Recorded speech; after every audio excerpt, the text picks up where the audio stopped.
What it do? What it do, folks? What's going on? Team No Sleep, December 7th, 2022. Montel Allen, how you living, brother? Man, blessed, man. Always blessed to be 6 foot over than 6 foot under, brother, man. So I'm living a good life. I like that. That is true. You Yeah. didn't even say nothing in the pre-show. I rebuilt the Oh, scenes and the elements and the I overlays. We got a brand new show. we got a brand new layout, man. James is putting in work to make us look, that more sophisticated. I'm trying You to, know, man. I don't want to say professional because we always look professional, but we're going to another level. As the We years come up. So there it we is, we right? We good. always So right. Yeah, we always. yeah. Something had me in a mood this week. And we might get into that a little bit later and talk about that. I see folks jumping in the comments who have some insight into that particular mood that I may have been in. So Mhm. shouts out to everyone for joining. I see my man Noosh. I see my man Chief, Jim. I see Hicks Sr. in the building. Golden Phoenix, first time here. Ecstatic to watch. Appreciate you for joining. Team No Sleep, this is what we talk about, the social impact of sport. A lot of things going on. We're gonna go and get right into it. We got some heavy topics to get into and talk about. Let's start with what's we'll go second with what's on everyone's mind. Everyone's talking about Deion. We're gonna get into that, so don't even trip Yeah. about that, folks. But we covered a story a few weeks ago about Matt Araiza from SDSU and some of his colleagues that caught up in a gang rape situation with a fellow student from there.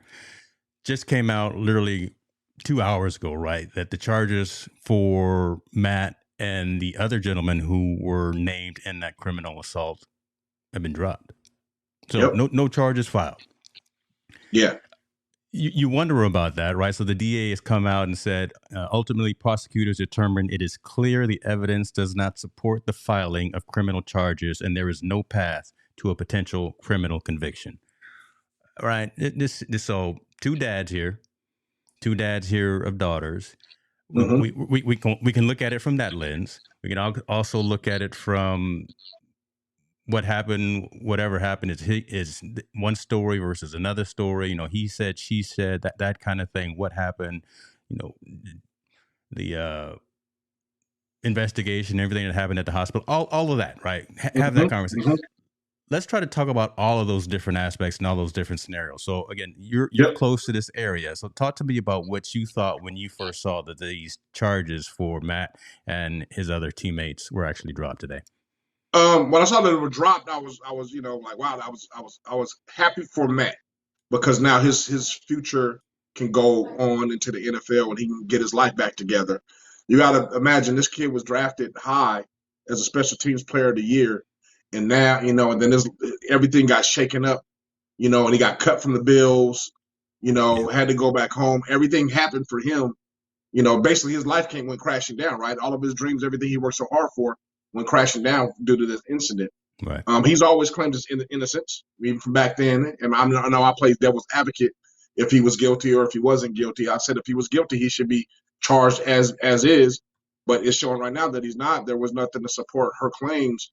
So, and I also said back in the day when we were talking, I was like, well, she took all this away from. Does he have the right, or should he have the right to sue her and her family? You know, Lost wages, assassination of his character, all these things above that's hurt him. Now, does that get to come back? Does he get that back or be able to defend himself in any kind of way? I know the right thing is to put it behind you, Yeah. but also, hey man, I mean, you just can't speak bad on my name and make these allegations because this is a cloud that's going to hang over his head, Yeah. regardless. Yeah, Regardless. this is one of those statute of limitations things, and nothing dies on the Yeah. internet, right? It's always Yeah. out there, and you've been charged, accused, presumed of a sexual assault. So Yep. this is It worse doesn't than go away. this is worse than OBJ's knee, right? This is Yeah. not Yeah. something that someone looks at and says, you know Yeah. what? Oh, maybe you can still play, but here's Yeah. a character It, conversation, yeah. right? So It doesn't go away. The dark cloud is always going to be over him. yeah, The fact that he was accused and there was allegations that he did that. That's always going to reign over his head. yeah, Always reign over his head. No matter where he goes, even whatever team decides to give him a second chance, it's going to reign over his head. Because you got to think, fans are going to still persecute him. Opposing fans are going to persecute him. Even people probably within the locker room is going to persecute him. Doesn't matter. Those situations are going to be there. But like you said, my first reaction was I'm very happy that that they didn't find any claims of this situation. That he's not guilty of committing sexual assault. Now let's flip it on the flip side. Well, hold on right there, because Oh yeah, here's an interesting statement that came in from news, right? People will never let it go. And this No. is one of those things, too, that won't let go. We as a society typically are forgiving, right? We can forgive a lot of stuff if you come out probably and say that you did do something, right? I mean, whatever the case may be. We forgive Tiger Woods. Well, I think a lot of things society can forgive you for, but something like this is one of those crimes that, again, you did it, you didn't do it, whatever. You in the wrong place at the wrong time, and you are something like this. You are presumed guilty before innocent in a court of public opinion. Yes. Yep. So right now we messing with his longevity and his money. So I just wanted to add that part in, because that was a really good comment right there. So what were you going to say about next, though?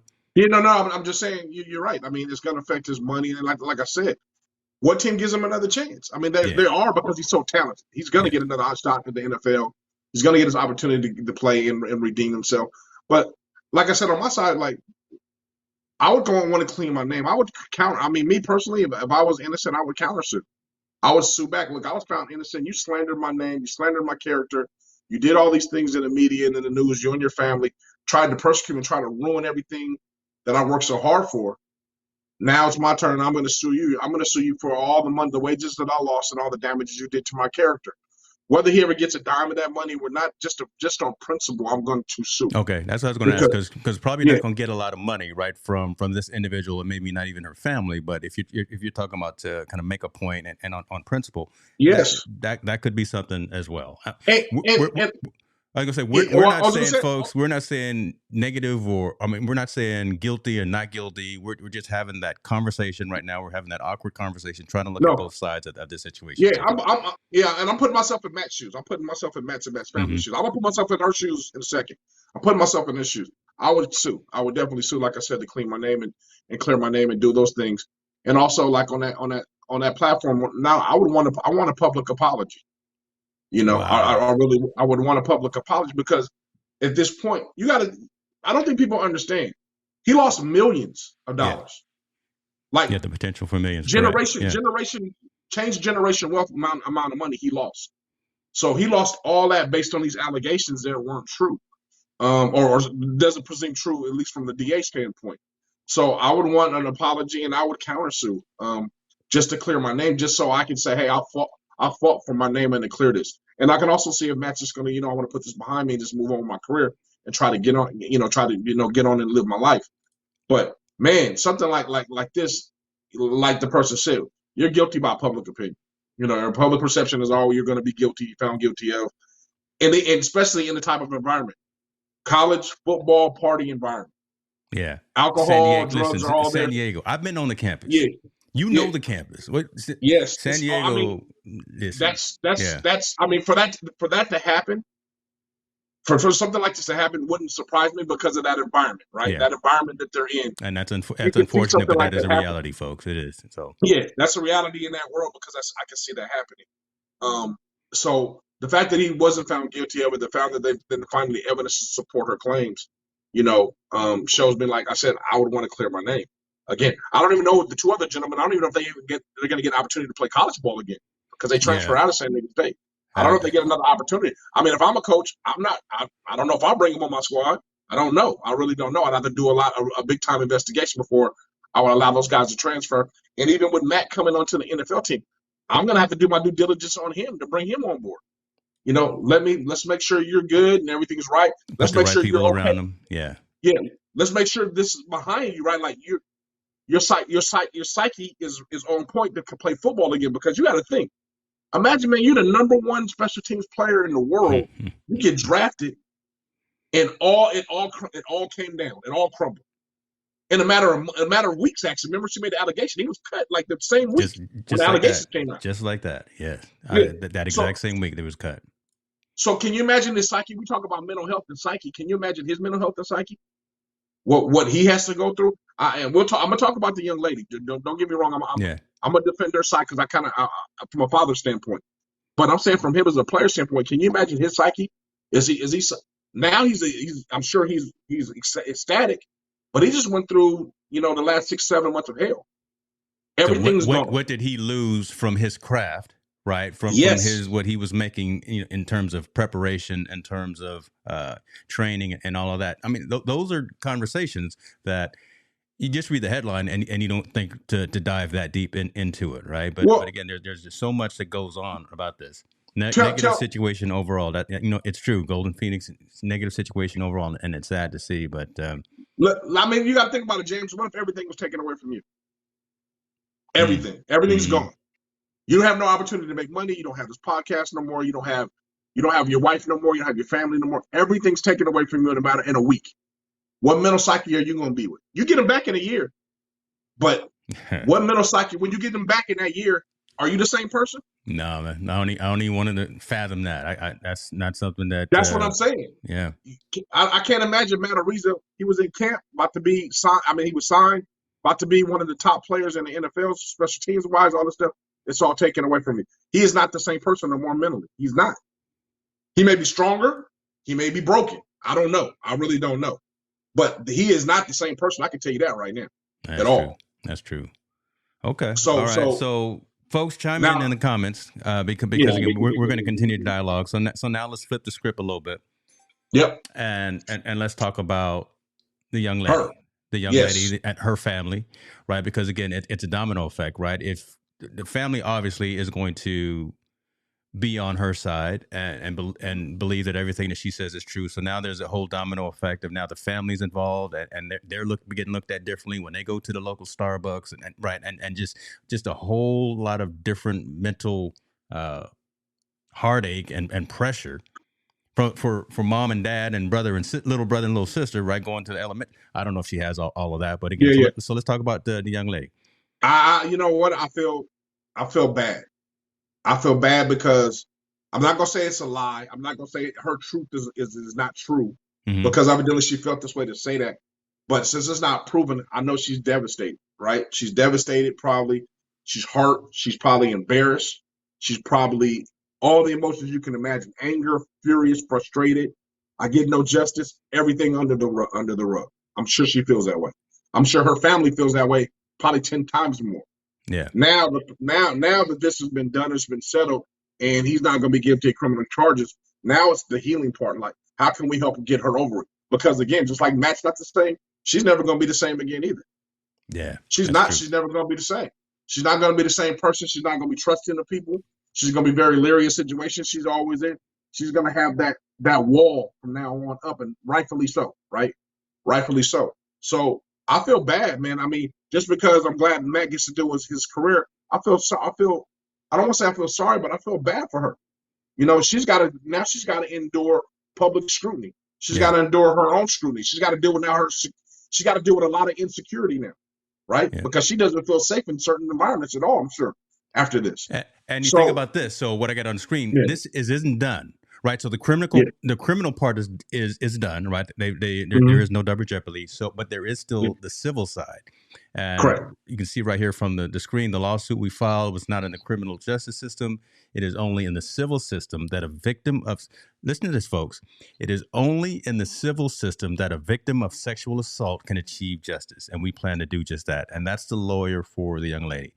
That's a mouthful right there. That says something about. You know what that is, though? Society. We know what that is. That says she wants some piece of that paper now. She wants to cash in on his success. Well, so I understand that piece, but again, going for the civil piece and going for the money piece, but just to make that statement from a legal representation state that the only way that a victim of sexual assault can achieve justice is to go for that money. Yeah, that's how they feel. That's how the defense for this young lady feels about the entire system. So that could be a whole nother hour in and of itself in the conversation that we can talk about. But that's telling itself. Is that surprising though? I mean, we saw it in the Deshaun Watson case. They all went after money at the end. It's not surprising. It's just very blatant. And again, I don't know. I would almost expect it to be polished up or cleaned up or done a little PC. But whoever this is, comes straight from the hip. right? It says, I look, agree. we couldn't get no jail time, didn't expect to get any, but we're gonna get this money. That's We're essentially gonna what get it some said. pay. I'm Yeah, paraphrasing. I'm we're gonna touch. paraphrasing. Yeah, as soon as he signs with a team and he gets his bonus and he gets back on track and he can prove himself to Yeah. be a very good kicker like he was before he left, he's gonna get millions of dollars. She wants a piece of that pie, and it's a shame that we have to put a monetary tag Mm. on a violation of Come another on. human Yeah. being. Yeah. You know, that's sad. That's sad. But the lawyer's saying we're gonna put a money tag on the violation of a human being. So we got to a point now where the justice system is saying, you know what, it's a price tag now. He don't get jail time, fine. We're gonna hit his pocketbooks. That's Wow. what we're gonna do, and Court we're gonna systems take need as to much as we change. possibly can. Yeah.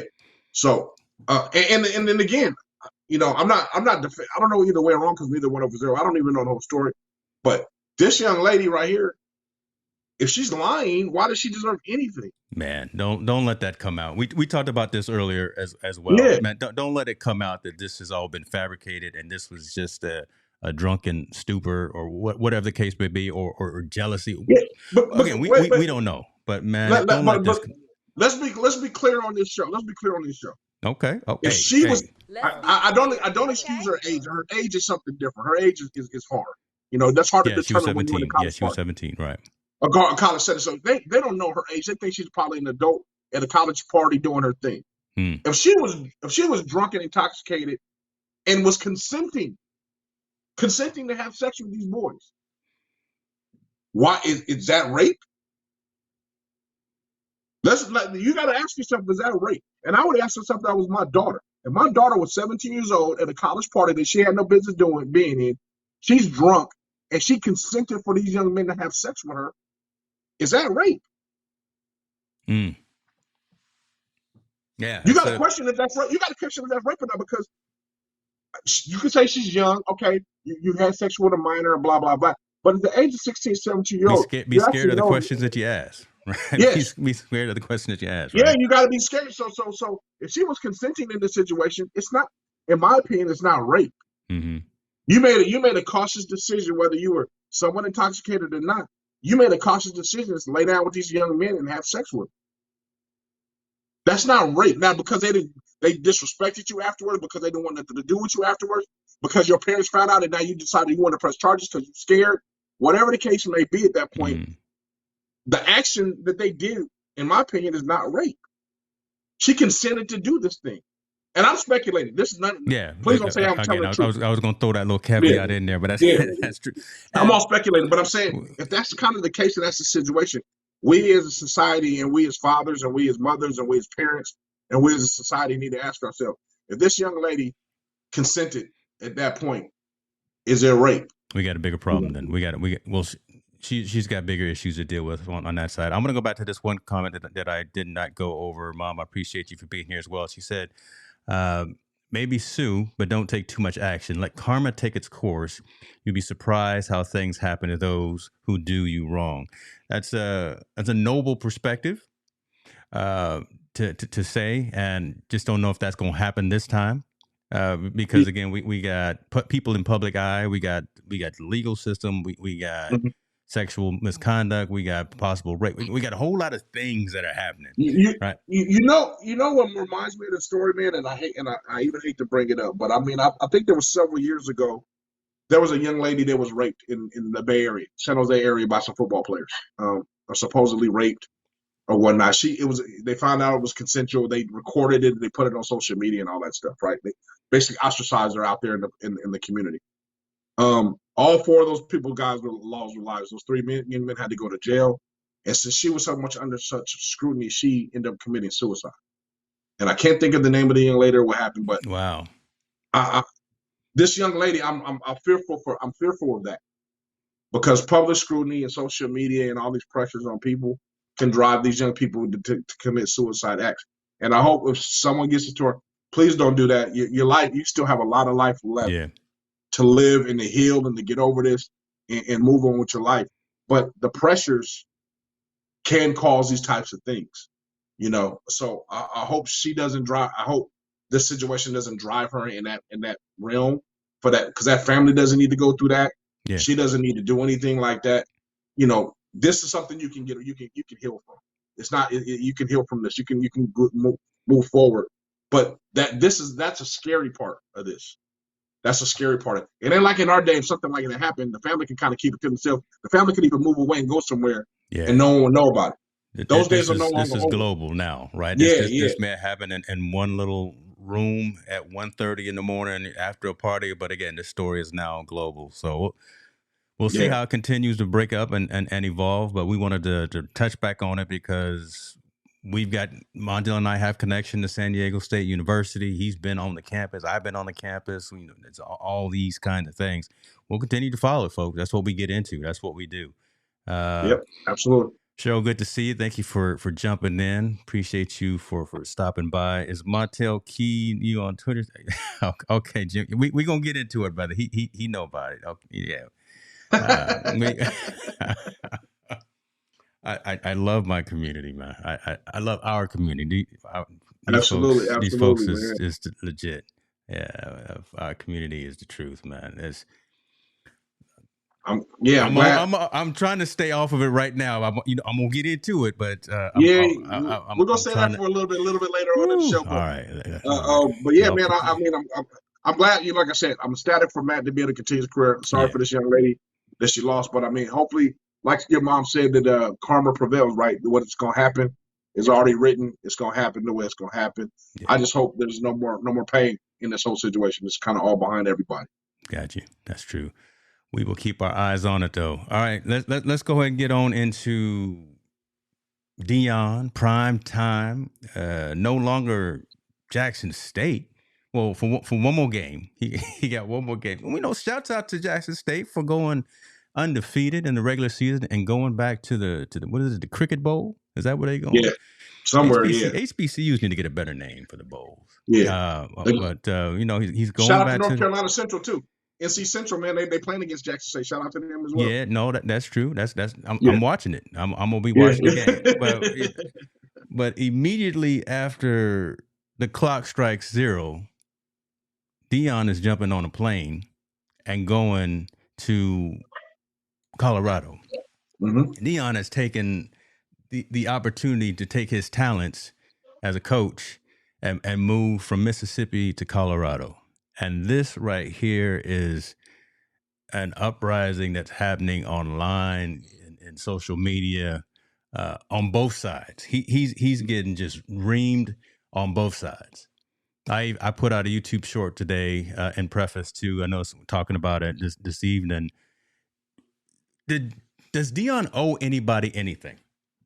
No. Is one question, right? Does he owe anybody anything? Did he fulfill what he said he was going to do? He said he was going to come there and show up and show out. He said he was going to win. He said he was going to bring college game day to HBCU. He said he was going to bring money to Jackson State. He said he's going to do this, this, and this. And guess what? He did every single thing he said he was going to do, plus more. Mm-hmm. Mm-hmm. Now, Deion has been offered the opportunity to go from SWAC to go over to Colorado, but the Buffalo, they're the Pac-12, right? Yep, Pac-12. Yeah, to go over to the Pac-12. And I listen, I saw the video of when he got off of the sprinter off of the bus and walked into the facilities. Some real facilities, right? There's some real facilities out there in Colorado, and the money is right. He was getting $300,000 a year at Jackson State. I think it was a 4-year, $1.4 something million deal, and his annual salary at Colorado is going to be $4.5 million. Yeah, $5 million, I believe. Five close to $5 million. Yeah. Now he says he doesn't need the money because look, Deion's got money. He's got the bag. Mm-hmm. He doesn't have to do it for that. But this is an from his statement, from his words, and I'm paraphrasing. This was an opportunity. You get moved up, or you get moved out as college coaches. He got moved up, and he saw an opportunity, and he's planning to go there and take the woeful Colorado Buffaloes from a disgraced football program to maybe somebody who's going to win. Tell me what you think about this whole movement. And again, I'll start with that question of, do you think Deion owes anyone, Jackson State, the African-American community, HBCUs, all of that, all the folks that are throwing shade at him? Does he owe us anything? Or should he just go ahead and do his thing and go on, move over into Colorado and get that money? He doesn't owe anybody anything. As a matter of fact, we owe him. To be honest with you, we owe Wow. him. Okay, come on. We owe him. We owe him to be able to bring notoriety to HBCUs. Yep. We owe him to bring all the young men that he brought to Jackson State and fulfill their dreams about playing football and being successful and winning back-to-back titles. Yes. Parents owe him for what he's done to that community. I think I sent you a little clipping. I think he brought something like over $100 million to Jackson State in revenue. What was that number? So yeah, I forgot. I don't know, but it was a lot of money he's brought to that stadium. He's brought he's TV. done his thing. He's brought TV rights to the SWAC for them to be on ESPN and for them to have their station. For HBUs to have a station. He's done everything above and beyond to utilize what he had to make sure HBCUs are right. The only people that if he owes an apology to anybody is maybe the freshman that he recruited. Okay. That he recruited at Jackson State. That he said he was that's where I was going to lean into. Okay. Yeah, right, he might owe them an apology, but you know what? As far as he was concerned, he's bringing a lot of them guys with him. They've already entered the portal coming to Colorado. And his son is going with him to Colorado. His son, so if folks who don't know, is the starting quarterback for the Jackson State. Yeah. And so the economic impact, before you go on, that Deion brought to Jackson, $30 million to the city of Jackson, Mississippi. Yeah. $9 million for the homecoming. Yep. $4 million for their Boombox Classic. He recruited #1 recruiting class in HBCU history. Most number of quality prospects to commit to HBCUs. Put HBCUs on the map nationally. As I said, from a television perspective, ESPN TV deal with the SWAC, $120 million over 10 years. That's still there. That's still there when he leaves. So he brought 41 million directly to Jackson State and 120 million to the SWAC. Yes. Where does he owe anybody any apology at that point? Now you can be mad at the person and say, hey, he could have did more. If he stayed, more could be done. I believe what he said. Like, hey man, this is an opportunity of a lifetime for me to go to a Power 5 conference, a Power 5 team, and bring my culture, what I want to build the culture there at the University of Colorado. Yeah. At that point, I don't owe anybody. It's funny, man. This is the only thing that he owes right here. He owed for going out of his contract early at Jackson State. He owes Jackson State $300,000. $300,000. That's all he owes. Yeah. So, but in my opinion as well. My thing is though, why this is crazy to me. Why are African American people so mad at his success? Ooh, come on now.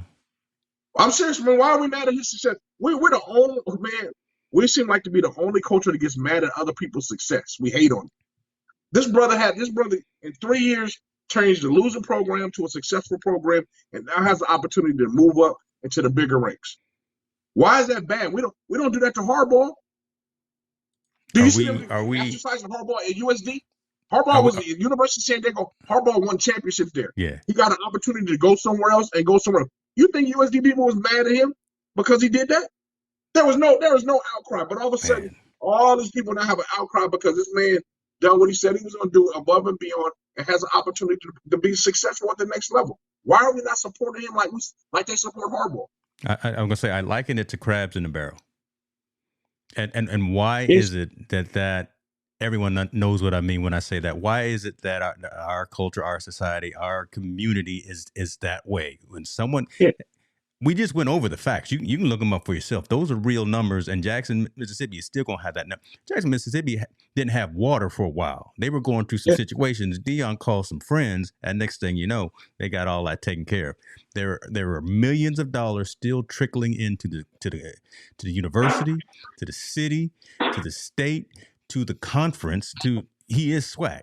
And now that he's left, that those funds and those monies and those capabilities, all that stuff is still there. Now he's going to try and go do it somewhere else. I think he can do it. And there's nothing wrong with that. I think he can do it. You know, I want to ask people, it's funny, man. So he was making $300,000 a year. Now he's making $5 million. Yeah. Who's going to turn down a pay raise to do the same exact job? Come on, man. Who going to turn that? I wish somebody on this chat would say that they would that they would turn down a raise of that sort. They're not going to turn down that raise of that sort. As a matter of fact, if you turn down that raise, if he would have turned down that raise, we should be upset with him then if he said no. Yeah. Why would you leave that kind of money? Because Just be honest, Well, man. well, Deion then was you in would the have had he was folks in the catch saying, 22. "Deion, you a fool. Deion, you crazy. All this money, they trying to give you all this money, and you turn it down." See, you can't win. Yeah, I Yeah, you really can't feel win. that you can't win. So, But the thing is, you can't win in our community. It's yeah, us saying it. It's not. yeah, yeah, I haven't seen one white reporter, one white person on social media, one white guy that's on sports channels, sports center, them say anything about him being a fool who been about doing talking it. mess? Who been talking? Bomani Jones and Stephen A. Smith, who I don't like Stephen A. Smith. So I Mm-hmm. will never. I guess I'll never get a partnership deal with Facebook because y'all know how I feel about Facebook. And Yeah. Stephen A. Smith, I don't see the worth or the value, but I digress. But that's where all of this negative commentary is coming from. Well, but I mean, Deion again, great opportunity for him. He's surrounded himself with great minds of football to delegate to that understands what the change is about to be. With Willie Taggart, with the coach from Kent Mm-hmm, State, with mm-hmm. Coach O'Boyle from Kent State, he's hiring these guys around him that are really talented that understand how to change culture, to help him change the culture the way he Yeah. wants to, and he's getting a bunch of talent to come in there to play. What's wrong with doing that? I don't Nothing. understand what's wrong with him having an opportunity to be successful at the Ooh, next look level at without Noosh right here. There being it on the is right state, here. man. Right? You take the money, you can't win. You don't take the money, you can't Yeah, win. Right there. yeah, There it is right there. It makes no yeah. sense. You either like you said, you either sell out or you're crazy. Which I'd rather be sellout. I'll be a sellout if that's the case Listen, because there's no way I'm gonna pass up on that kind of money to change. And like you said, it ain't for the money thing, but hey, you want to get paid what you're worth, right? All the other coaches, Lane Kiffin making say that $9 right million there. a year. He in the same conference. Yeah, USC, he making $9 million a year. Coach over at UCLA, he making something like $7 million a year. Deion's at the bottom of the totem pole. I said, yeah, I'm gonna take my $5 million because Okay. I'm gonna be the bottom of the totem pole of this conference. I'll take $5 million to come here and let me change the culture the way that I see fit and go. And let's not forget the opportunities he's gonna provide. Again, he's gonna bring talent from the South, talent from the West Coast. All these kids that never had an opportunity are gonna have a chance to go there. And let's not forget, I don't think he's gonna leave Jackson State in the dark. His assistants are going to probably take over, which they rightfully so should. True. And they have the formula that he used to take over. Now they don't have the charisma of Deion. They may not have the place of Deion, but I'm quite sure Deion is a phone call away if something goes wrong with Right. Jackson State. Yeah, And if he he can can roll help you through with in a those, minute, right? He can yeah, go do a pep talk or whatever the case may be. They don't have the influence and like you said the flash of a prime time, but yep, so I say that and I wonder because here I got the transfer portal. yes, And this is as of today. This is again, but as of 6:04 p.m. Central Time today. These are the folks from Colorado that have entered into the transfer into the portal. These are the correct. folks who know they don't have a chance of living in Well, Deion's world, well, his speech, or they don't buy in, or they don't buy into it, right? Because yeah, they've they don't even already buy, they entered their don't even buy, name. yeah, they don't buy into the philosophy, or they don't want to be a part of what he's about to do, or they want, Mm-hmm. they want to, they were gonna, he was gonna bring in talent where they weren't getting the opportunity to play. All of the above. But Deion, when he first got there and he met with the players, he told them, He told listen, him. go get in the portal. If you don't feel you can compete He here, sure you did, can't. folks. Listen, Yeah, I've been watching a lot. I told Montel I've been watching a yeah. lot of Deion videos this past weekend, and he when he was there, he said, "I'm bringing." He didn't say who.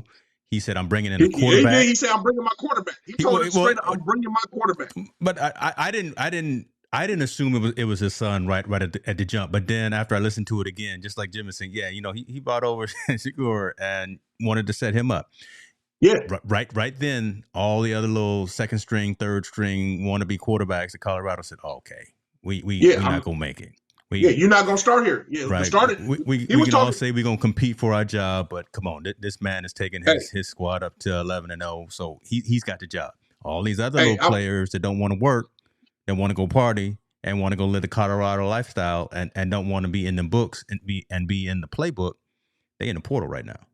well, I mean, I think more than just that. I just think his philosophy and what he's bringing to the table is a lot going to be a lot different than what they've been ever even used to or accustomed to. Deion is going to bring hard work, hard ethic. I'm going to bring in a lot of talent in here, and talent is going to compete for the starting job. Yeah. Are you up for that or are you not? And I'm telling you, and he's telling them, he told them straight up, some of you guys are not talented enough to be here. You're not. You're not going to be talented enough to be here for the guys I'm going to bring in. So with that being said, I'm telling you, go get in the portal. I'm telling you, And the go get in the problem portal, go is, find and yourself the another problem is, opportunity. a lot of those players haven't heard that for a long time, which is why they've had so many losing seasons. Right. So, No player likes to be critiqued in the negative way. No one does. mm, They don't like to be critiqued. They don't like to. No one likes to be told they're not good enough. Right? yeah, No one yeah, likes that. right. The fact that he's telling them straight up, hey, some of you guys aren't good enough to play here, at least with the talent that I plan on bringing in here. He gave you opportunity. He's giving you opportunity to get out because he's saying either get in the portal or I'm going to cut you. There's one or two things that's going to happen. Yeah. You get a chance to try it. I'm going to cut you, or go get in the portal. There's only three things you can make it. You'll make the team, you go get cut, or go get in the portal transfer. Instead of saying I'm gonna play, they said, "Hey, well, I'm gonna just take my chance to go get in the portal and go find someone else to play." And a gang of them are in there right now. I didn't see what the other side. I didn't see the Jackson State side, but I was just blown away. Well, by I think how they're many concentrating folks. on the bowl game. Remember, they tried for the championship game, so they won't get to the portal till after they win or whatever like that.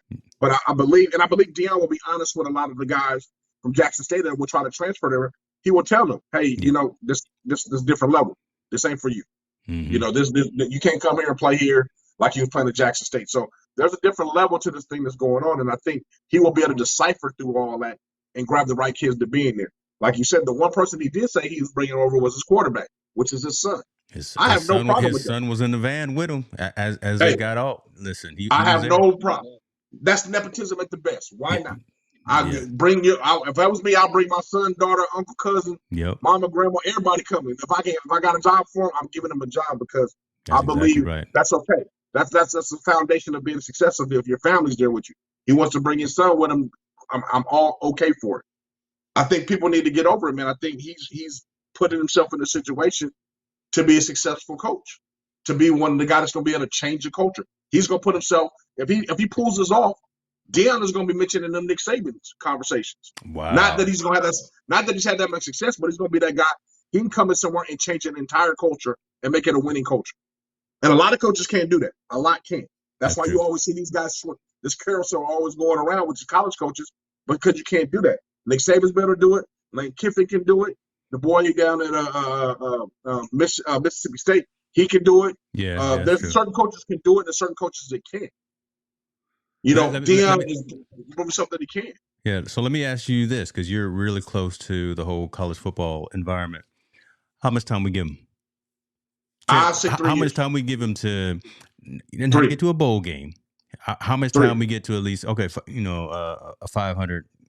I give him 3. I think this first year he gonna win a few games, but not as much as he wants to. Yeah. I think the second year he'll get the talent in there. He'll understand the law of the land of the Pac-12, who he's up against and who he's playing against. They'll be competitive that second year, and the third year is like, hey, this is where we're gonna get ourselves to a bowl. Third year is where we get to be 7-5. We get to a major bowl, where we get to a mid-level bowl, and in the fourth year now we're competing. We're gonna compete for that title, try to compete for that title, because you got to think, man, he still got to go against Utah. And now if UCLA and USC leaves and Oregon leaves, it's a whole different ball game, right? Now you got to just compete with the Arizonas and the Utah. So it's going the way the Pac-12 is shifted, which I don't know if people know. UCLA and USC have already potentially to the Big Ten, right? So they look like they're out. Oregon is right behind them. Oregon's looking like they're ready to pack their bags and get ready to get out as well. And make sure you say the right Oregon, because I'm a Beaver, and you talk about the Ducks. The Ducks. Listen, my Beaver's not going anywhere. We got a bowl game coming up. So you got to think of those 3 teams lead the Pac-12. Yeah. Now the only team that you face is Utah, and I believe, and in all honesty, God, true, Utah should be out too. If those three teams, Utah should bounce too, because they're a powerhouse as well. Yeah, Utah put it on USC. So they're a good team. They're a good squad. So if that platform works out, if those 4 teams leave, that means 4 teams got to enter, right? So at that point, Colorado now is really in a competitive state. They compete with pretty much everyone, especially in 3 years from now.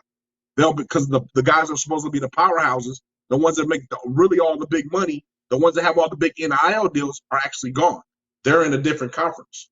Now the Pac-12 could be owned by Colorado, and competing against the Arizonas and Oregon States and Stanfords and all them, which I believe he can really compete really well with them and put himself in a 9-2 record or an 8-3 record, where he can be competing for the Pac-12 title in 4 years. Yeah. If all that falls into place. Now, if Oregon stays, or if they block UCLA, and they block USC from going, then it's going to be a whole different ball game. It's going to be a harder climb for him to climb up. Yeah, I don't see that. I don't know why, but I don't see that happen. I think that's going to it's kind of already written in the tea leaves, and they're already mentally planning to move on. We'll see how that all plays out, but it's going to be interesting to see for sure, and it's going to really solidify his legacy as a.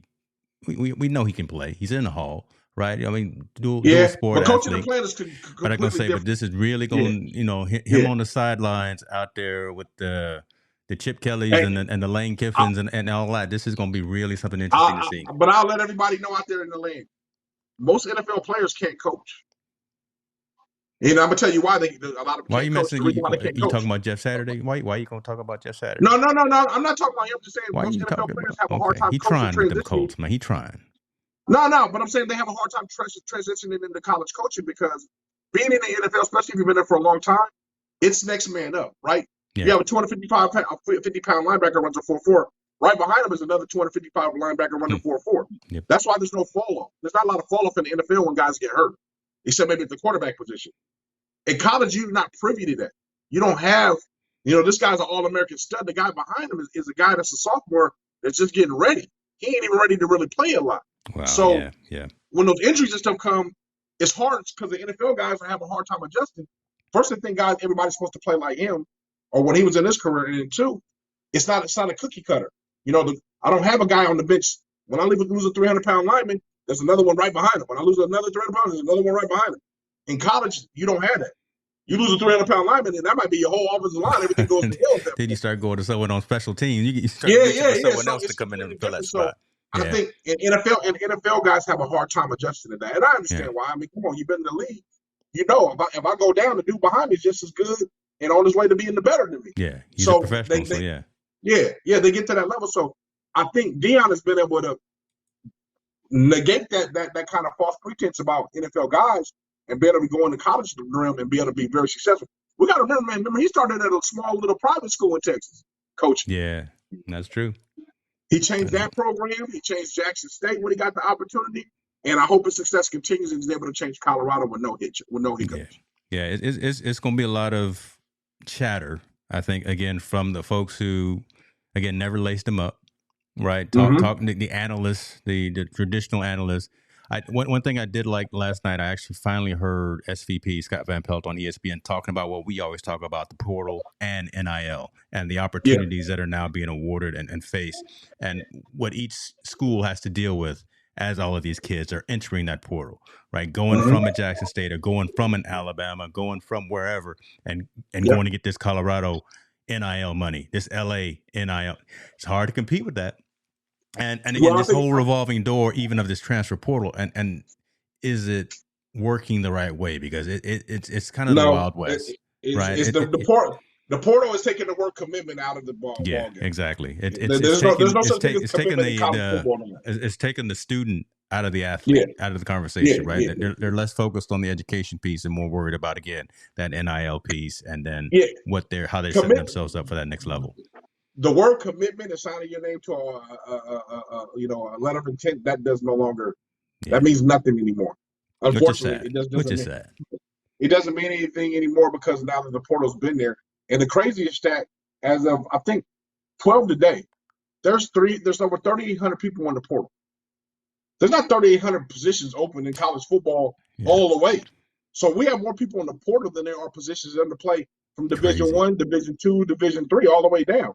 So now we're going to be left with kids now that don't, one, have a home. And two, what's even more astonishing than that is we already know when you change schools, all your credits don't transfer. That's true. So what's going to be I would like to see what the graduation rate for people that say that right there. Yeah, 5th year senior, 6th year senior, 7th. Listen, that's true. That's very true, right there. What is the graduation rate for guys that enter the portal? And I was talking to a coach today, and he was saying that he's not going to take kids that's been at 2 different schools already. Okay. If you've already been 2 different schools, and my school is going to be the 3rd school, I don't plan on recruiting you at all.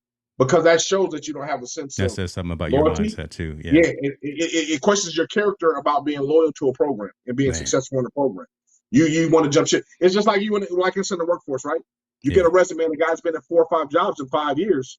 you're gonna be like, well, why does this guy keep bouncing around every year to a new job? What's wrong? Because there's something wrong. That's not normal. And I think we're not talking about that enough. You keep bouncing around in this portal, it's not a good look for your success at all. It's not. People think there's more of a golden opportunity out there because, hey, I'm gonna go in the portal, somebody else bigger, better is gonna take me, or I'm gonna get this. Grass not green all the It's time on the not. other It's side. not always like that, man. It's not. It's not that simple and that smooth. So I think people need to be prepared. And if you have a kid that's in school and playing ball, I think you really need to have that conversation before they enter the portal, because that's not the answer always. Sometimes the answer is go talk to your coach that you're currently with and figure out what the problem is going on. Mm-hmm. I think now our young men are afraid to go have these conversations, uncomfortable conversations that we talk about all the time.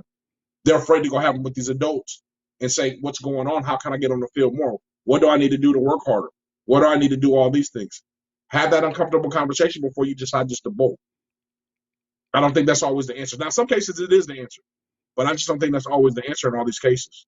But have that conversation, and what Raider Nation is saying, appreciate you for joining as well, right? The need for more of this info and being shared, even at the level before these kids get to now the college level. Baby, I talk about it all the time. They just got to book me. That was a perfect lead in, right? Because that's you all day, right? Talking to these kids. Yeah, if they book me, I can talk about everything from the standpoint of what you need to do in high school to get recruited, and what happens once you get into that realm of college football. You know, what happens in those situations, because this is crazy. Crazy. The way the game is played now, and I'm gonna give you a little bit of game. I'm gonna give it to them. So the way it works now, when you go into the portal, if you're Power 5 FBS and you're in the portal, you usually typically drop down to non-Power 5 schools, but still in Division 1. If you're in that level of Division 1, you're going to drop down to Division 2. When you're in Division 2, then you drop down to NAIA or whatnot. It goes down. And we have 3,800 people in the portal. So what that does means a guy that's in high school, what makes you think I'm going to take you when I got guys that already played the college experience, when there's an overabundance in them? Why would I take you as a high school kid that's never played it down to college football over the 3,800? Not to mention, we got another 2,000 kids that are coming out of junior college that have also played at a higher level than you have. So now the kid in high school, you are now pretty much stuck with whatever opportunity you get. There is no wiggle room. There is no, I'm going to wait for the next big offer. There is no, hey, I'm going to wait and D1's going to come get me. And going to junior college is not the answer. We already know there's a high failing rate, more than the success rate at junior college. So now as parents, you got to figure out what you're going to do if you want your kid to go to college. You really got to entertain that NAIA deal, that Division 2 deal, or maybe that Division 3 deal, and figure it out. Because if he has aspirations to go Division 1 and he's not developed at the high school level, he better enter somewhere he can and get developed and then go into the portal, because that's a new wave. That's the way it is right now. Damn, son. Ladies and gentlemen, that's Montel Allen right there. Hey, I just shared something you would pay a consultant like NCAS $1,200. I just shared it with you what you need to do. Y'all better book this man. Y'all listen. We coming with it, y'all. We coming with it. Okay. Wow, that was good. So there's that. We'll see what happens. We will see what happens with Deion. We will see what happens in Colorado. Let's go on to the next topic here. 2 more topics, but I want to address a comment here that came in. Not that one. She was talking about, oh my gosh, where'd it go? The World Cup.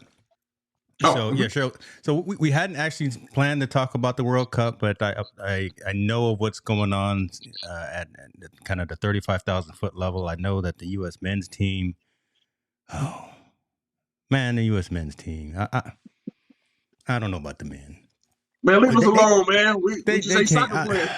They can't win. So Netherlands is hot. Netherlands is definitely a hot team, and I've been watching a little bit because there's some teams out there.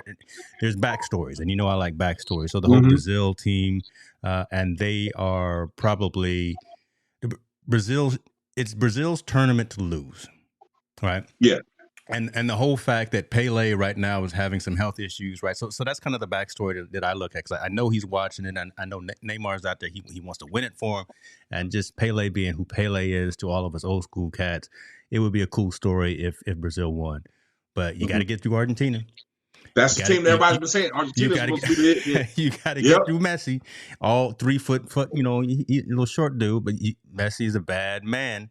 So Mm-hmm. you got to see what happens there. And then you think about, again, another story that's kind of crazy. You think about Portugal, and Ronaldo don't even start, and that squad wins by, what was it? I think it was 6-1 or something of Six that to nature. one. Yeah. He came in at the tail end just to show some grace, but these squads out here are playing some ball, and again, soccer is serious business everywhere else on the planet except the United States, which is why, again, the United States just can't get it right and can't get it together. Now, the women's team, man, the women's team, the Brandy Chastains and the, back when they were doing it, the Mm-hmm. women's national team is amazing and is awesome, and I still got their jersey around here somewhere. But I have a question about soccer because I'm somewhat of an avid fan. I'm not a big fan, obviously, because I'm not.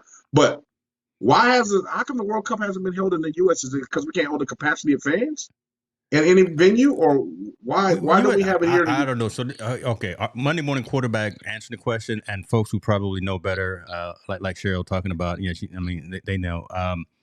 I don't think U.S. is ready. U.S. can't. We just don't have that type of enthusiasm for soccer. We really don't. Right? Yeah, but Just would that bring at it? That that would bring it though. and again, I think you're right as well. I don't know if there's any arena that's big enough unless you go to Clemson, or unless you go to Alabama and you play at a college football stadium where they can hold, or you go to the Big Den in Michigan, right, where you can actually hold all those people. But none of the places that we have around the U.S. really can hold that capacity of people Because all at one time. Wouldn't you think that would bring a new enthusiasm to soccer in the United States if we had the World Cup here? Like, if we had the World Cup here, wouldn't that bring it would bring the tourism, but it wouldn't make us become more fans if it's here in our face? We still can't get the pay right. All right, we still can't get the pay right between the women and the men. And once they're talking about it, they're talking around it, as opposed to actually coming through with the dollars and cents. We talk about it all the time. Dollars and money always makes the world go around. And until the women, who are winners, get paid equally as the men, it's just not going to kick off. It's just not going to take off. It's not going to be as much attrition and attention paid to soccer in this country. And it's we've talked about this about women's basketball.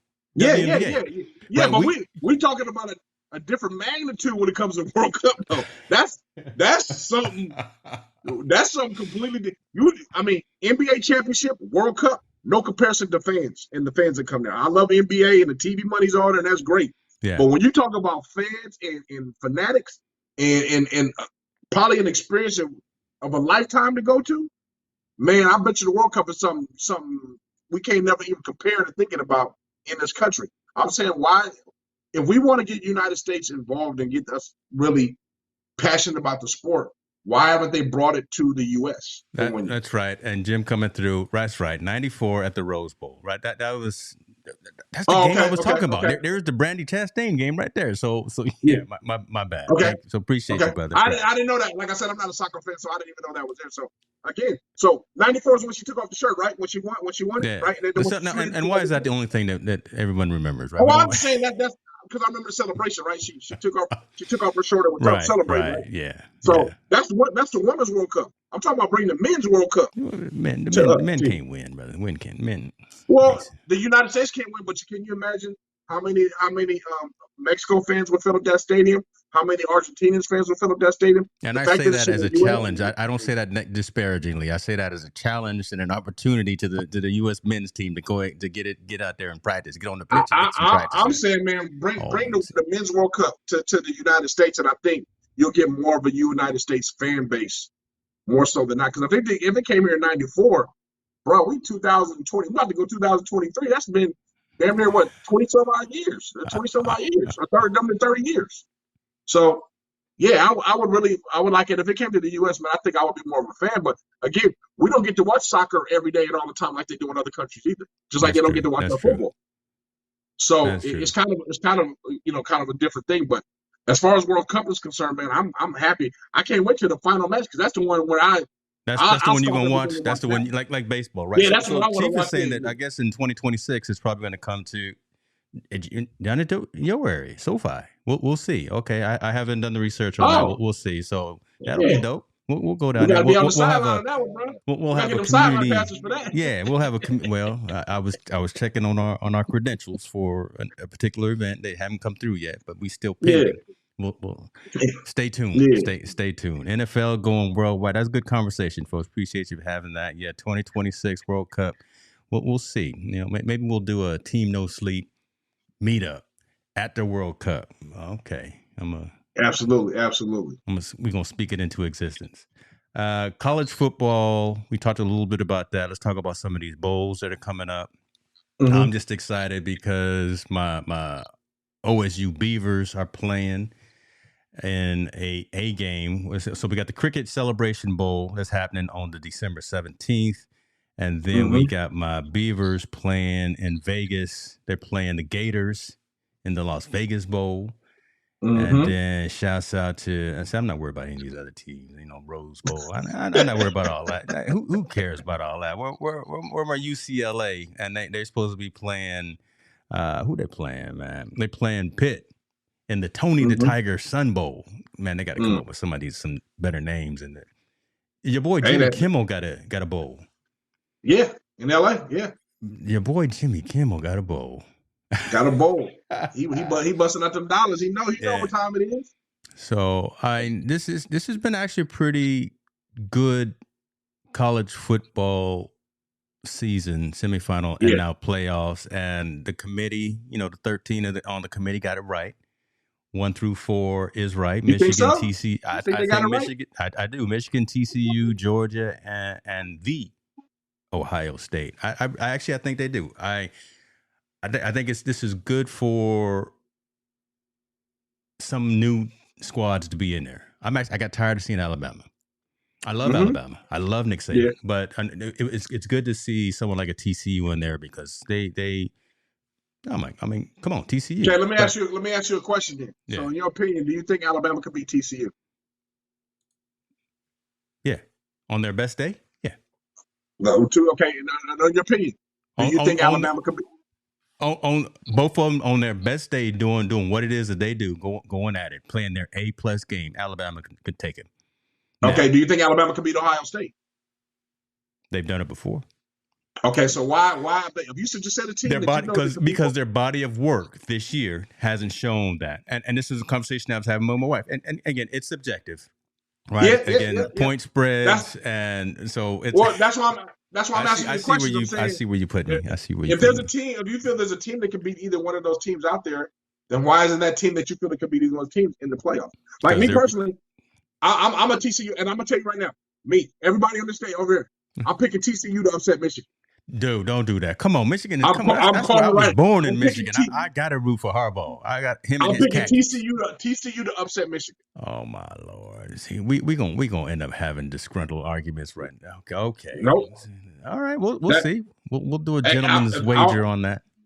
Hey, we can put we can put a soda pop on that one. I'm okay with that. Yeah. Okay. I'm picking TCU to upset Michigan. I like TCU. I've liked them all year. They had a debacle against Kansas State in that last game, but if I'm going to pick an upset, that's the one I'm going to pick. Okay. And then I'm going to go for the Ohio State in the other game in the Peach Bowl just because. Oh, then I'll put double up and we're going to put another one? There ain't no way to beat Georgia. I'll put whatever you want on I'm kind of being facetious because of the recent election because old boy Herschel. Oh boy, yeah, he ain't make it. So it was all good. Yeah, so we won't go into that, folks. But so I'm going Michigan for the Fiesta, and I'm going Ohio State for the Peach Bowl. We'll see how that all works out. I'm going TCU. Nothing. I'm going TCU. Look at this. Okay, who is this? Shouts out to you. Alabama couldn't beat LSU or Tennessee. There it is, though. See, there's the body of work. That's why they not. What did they end up? 11, 12, something. But he can say that. But TCU couldn't beat Kansas State. I mean, come on. If you're gonna argue, why you? That's why it's all subjective. I'm not a big Alabama fan. I'm not a big Nick Saban Alabama fan. I'm really not. I don't really. I think he's great. I think he's been surrounded by so much great talent that it avoids some of his deficiencies as his coaching staff. This year, he hasn't obviously showed, right? He didn't get the big time receivers that he needed. So his teams have been getting beat, especially when Tennessee put that whooping on him. Yeah. But but you can't say that because Ohio State, you can say they lost against Michigan. Okay, so that's their one loss. But TCU lost against Kansas State, who ain't even ranked. He wasn't even ranked. I think they ranked number 9 or barely top 10. That's a good point. So if you're gonna argue, you got to argue all case side. But I like TCU. I'm gonna tell you right now, they're one of my favorite teams to watch. I think they're gonna beat Michigan. I think they have a good chance of beating Michigan. So it's all good. Blasphemy. You talking blasphemy. I'm gonna deal with the comments because you blasphemy over there. He Hustle said or the first Nothing time they said played that they school, beat. but that was Okay, early. so they did beat him. No, okay. Hustle Nothing said it was early in the year that they did beat Kansas State. Exactly. But when they counted in the championship, they did. Gosh. That's like me. That's like, hey, in the beginning of the season, the Lakers beat the Warriors, but when it comes down to playoffs, they can't beat the Warriors. So it's kind of the same scenario. You can't talk about in the beginning to what happens in the end. Because again, if we put that LSU team against Alabama at the end of the year, who knows who would? That's true. All right. Because LSU wasn't that great. LSU was not that great. LSU was not that great. That's true. LSU was not that great. And so progressing. Okay. You can't talk about early in the season, the back of the season, because we could talk about also Oregon's and all this stuff. Remember, USC beat Utah the first time going around. What happened in the championship bowl? Utah spanked it behind. So you can't compare what was in the beginning. You're getting personal with a lot of folks. Over here on the left coast, we fair weather fans for college. Now you go, folks. No, I'm being Midwest all the way to the East Coast take college football serious. And I can talk about the East Coast too. I got a Sunday coach out there. I know you just know. I'm already getting hate mail and hate tweets. Yeah. I don't want you getting them too. We're gonna get into that in a minute. But I'm not, man. I'm all cool with the haters, but I'm saying I'm just speaking the truth. You can't talk about what's in the beginning, and you got to take care of it at the end of the season. What makes what makes those teams great is because you overcome injuries and all these other things that's going on. And unfortunately, USC wasn't able to do it. Oregon wasn't able to do it.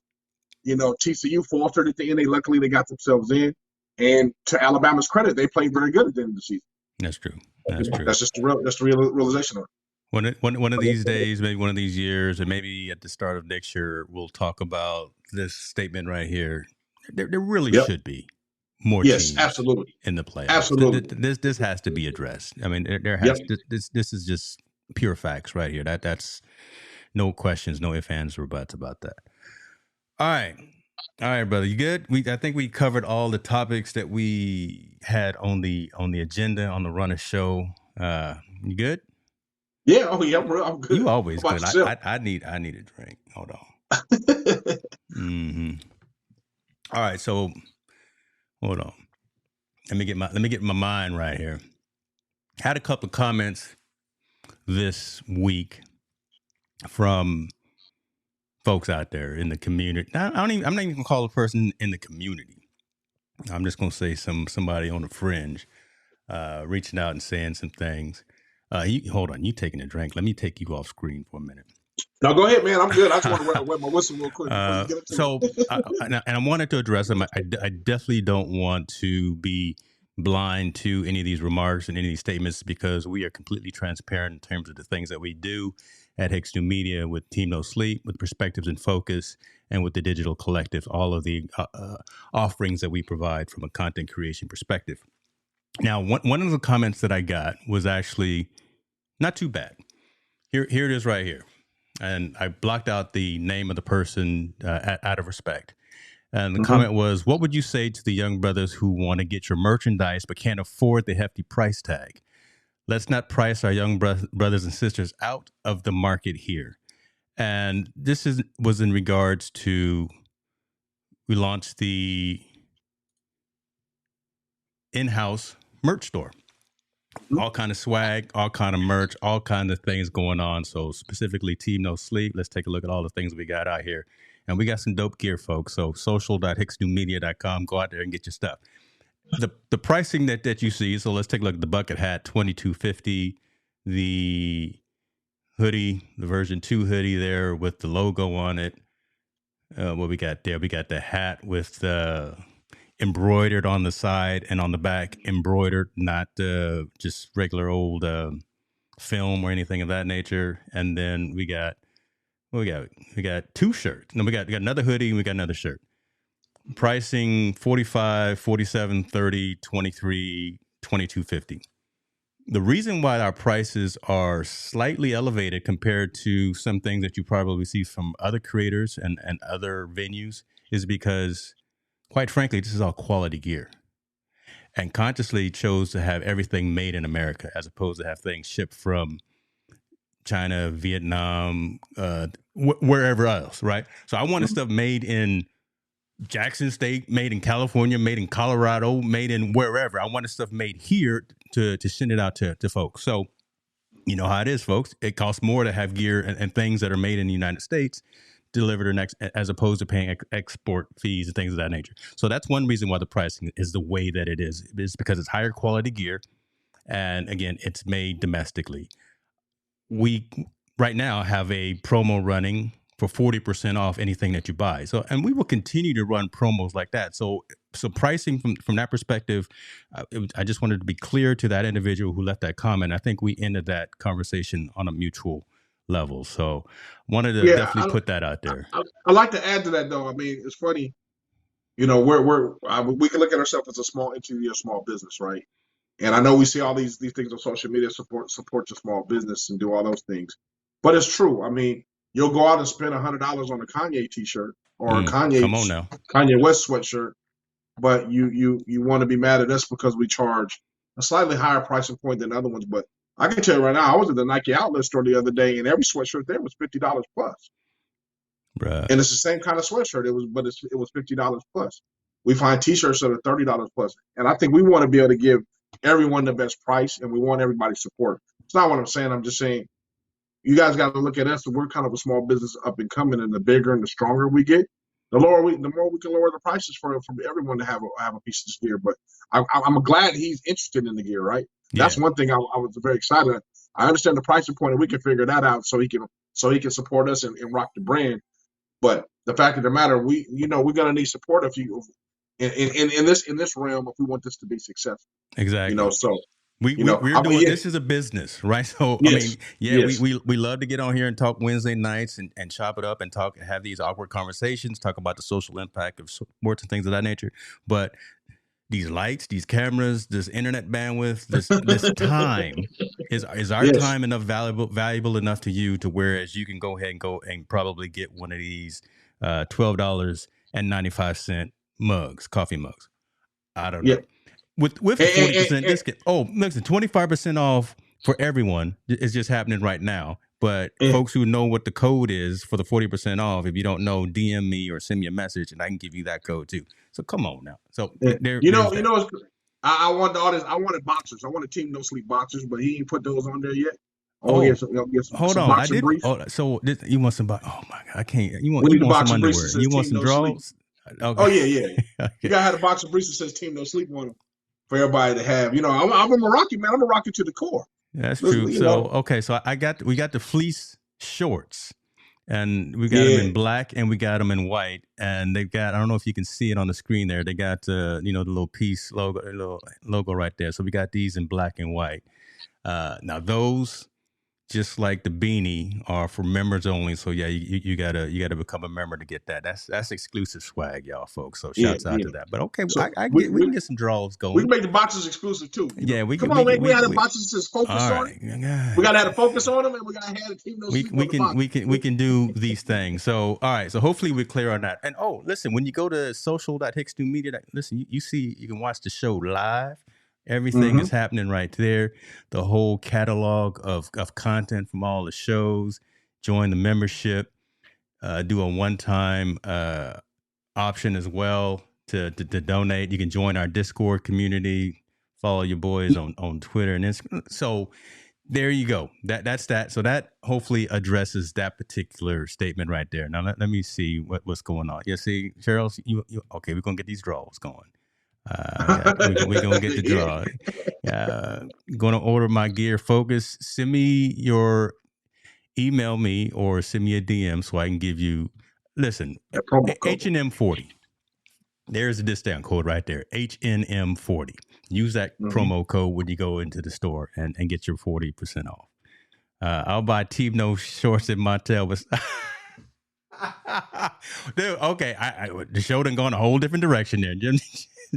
Hey man, no, that ain't gonna never happen. The show done gone a whole different direction right there. That ain't never gonna happen. I I appreciate love it, it. but I that's not love it. happening. That's all good. No. Okay, so now let me go into this whole other thing. So that was cool. That was fun. That was rectified. But here it kind of gets into an ugly side as well. So, and I apologize as well. There's going to be some language in here, but and mom, don't come over here like you gonna beat somebody down, because I've already tried to address this. So again, covering up the person's name, covering up the identity. But here's a tweet that came out, not related to Team No Sleep, but just related to actually the when I made the promotional awareness on some of the gear. This person sent this tweet out, not directly to me, but to someone else who was supporting us. So there we go with that. All right. Sick of hearing, I'm sick of seeing this Hicks guy in my feed. All right, okay. And you know, that part, that sentence I didn't care about, but then the top part, right? Get this monkey guy and direct your energy to something more beneficial. That statement right there, I couldn't deal with. So okay. I responded back in a certain way, and in an instance, I pretty much told him, "Bruh, listen, don't come at me that way. I'm not the one. You don't want to do it. We put these hands on you. I just would rather not deal with you that way, right? So if you don't like me, don't follow me, right? So I made that statement. Person came back with this particular remark right here.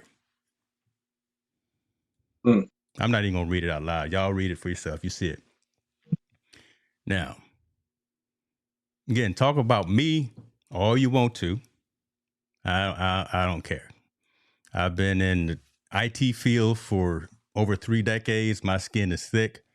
I've been in front of many rooms where people didn't like what I was talking about, and I've made it through it all. But when you start bringing in my family, we got a problem then, right? When you start bringing in my family, we got a problem.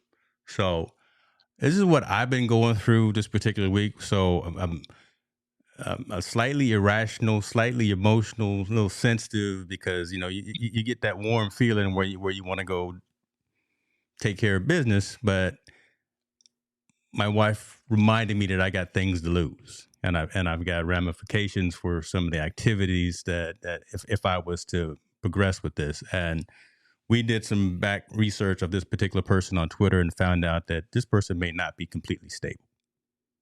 So, right, meaning that he's stable. He's stable. Well, He so know what he's saying. whatever, right? So in that, so my last tweet to them was actually, I again said, bro, if you want to meet me and handle this like a man, we can do that. If not, I think I said, you know what, I'm just going to pray for you, and I hope you have a wonderful life. I said something like that, and whatever. I blocked them on Twitter, so hopefully that person will never find me again and never try to respond.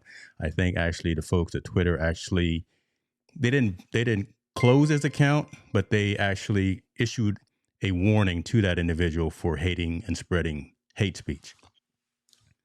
Long story short, all that being said, we still gonna do what we do.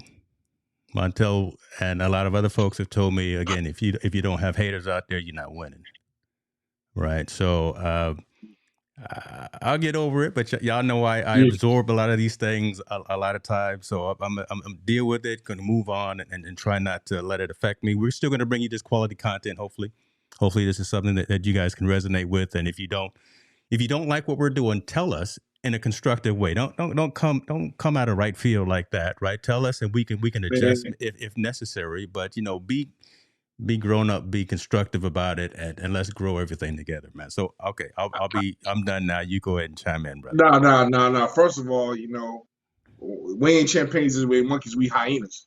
So that's the number one thing. We hyenas, we after it to go get it. And number two, what's with the racial epitome, underlining behind his comments? Like, why does he have to go to those type of racial slurs in order to prove his point? If he doesn't like you, and he doesn't like what you stand for, what you're talking about, it's easy to just say what I just said. I don't like you, and I like what you stand for. It doesn't have to be any racial in there. It doesn't have to be anything involving your family. I think when people do those kind of things, they have nothing else to go back. They don't have anything to go back in their bag to talk about, or they're not smart enough to articulate themselves in that way. So, brother, I always salute you. I don't think, that guy, whoever he is, or that person, whoever they may be, I think they're just idiots. They're Yeah. idiots about what's going on, and they're idiots about what they want to say. And it's so easy just to turn off social media if you don't want to hear something. If I don't like Yeah. it, I just turn it off. I don't have to deal with it. So if Yeah. he doesn't like you, or like any other brown faces or black faces or whatever he wants to call us, then turn us all off and go be in your own world. Move But the on. bottom line, don't cross that line. He crossed the line, and I'm glad you handled it the way you did, professional. Like you said, I know you got a little heated first, but then like you said, you was like, hey, man, you know what? Have a wonderful life, because he's the one living in misery, right? He's the one Yeah. obviously doesn't like his life. If he has enough time to sit here and watch all your social media thing, then and doesn't like it, then go somewhere else, bro. You got Yeah. that much time, go find another hobby. That's the way I And look at that. I appreciate that. And I will actually also say this, and I don't want to give this person any more airtime, but he sent out his response to all 39 of his followers. So so the audience was not that, he didn't throw a big net, but again, Yeah. our community, which is phenomenal, pointed it out to me, and so appreciate everyone who did. I don't know, I know some of the folks that are in the comments were some of the ones that reached out in DMs, things of that nature. So yeah, all 39 of his followers were privy to that message. So we Hey, the moved one on. thing you don't know, right? Hey, monkeys and gorillas travel in packs, bro. So if he stepped to you, you got to step to us. You know what I mean? That's the way Yeah. that goes. We travel in packs. So, My mom says, "I wonder if you're tired hands old coworker." Nah. I'm pretty cool with the coworkers. I'm pretty old school. I don't know. I haven't burnt any bridges, so not that I know of. I think I've I just passed them all like up. We'll see. I don't mind you not liking me, man, but you can leave the racial undertones, Respect me, somewhere. brother. That's That's the only disrespect part. me. And leave the family up out of that. You can say you hate me all you want. You don't Talk have all to you want like about me. me, but you talk about my Yeah, kids, my parents, my wife. Whoo, then yeah, we got to yeah, have yeah, a little bit deeper conversation, right? yeah, So yeah. yeah, And I, like I said, they guys living in misery, right? Anybody that talks that way and feels that way, they're usually living in misery. They're not happy with themselves or whatever. Because when you're happy, I don't have a problem with nobody, right? Yeah, hey, it's kumbaya walking around Oh my way. man, see this is why I love our community. Listen, news talk about Mama Hicks with the roast, and then Cheryl say, "Oh boy, probably sitting in his drawers in his mama's basement." Okay, we not gonna Yeah, get this person any yeah, more airway. yeah. He Hey, probably hey, hey, see. he Hey, probably here it making a is right. suit Hey, out of. here it is right Hey, here. No, here it is yeah. right here. They go senior right there. Oh Don't yeah, yeah, yeah. That ends the show right there. He don't. mess around and find out. Mess around and find out. Montel, take us home, brother. Take us home, man. Oh man, like I always say every week, man, get comfortable having those uncomfortable conversations. It's a very important. I think in today's time, since we're going to these holidays, please check up on your loved ones to make sure they're all right. We need that now. We need a little bit more love and a lot less hate. There it is. That's perfect. So I don't know if we're gonna be live next week, man. I was actually supposed to be in Detroit today for a particular event from a company that I do work with, but we'll figure out what we're gonna do. We may either film um, ahead of time and premiere a session or whatever, but we'll talk it out and we'll figure it out. If you guys in the community have any comments or any topics that you'd like us to talk about, we always pick the latest topics that are happening that week. But like Cheryl was talking about, World Cup, and we did it on off the cuff tonight. If there's something specific around not scores, not shoes, not standings and stuff like that, but social impact stories that are happening within the sports world. Let's talk about it. Outside of that, y'all be good to yourself. We out. Y'all take care, huh?